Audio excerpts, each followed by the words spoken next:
Ernest Muçi nuk është përfshirë në listën e kombëtares shqiptare për 2 ndeshjet e radhës kualifikuese të botërorit 2026, pasi trajneri Silvinho vendosi ta linte jashtë grumbullimit.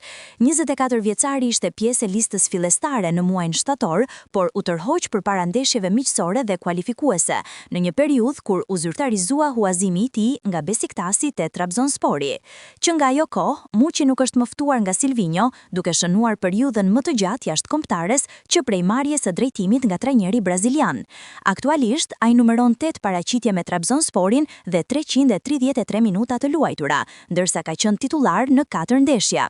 Në Turqi, mediat kanë raportuar, vendimi i Silvinhos të mos e ftuar ka tronditur Muçin. Sipas 61 Saat, ishte një vendim që nuk pritej nga ana e futbollistit shqiptar.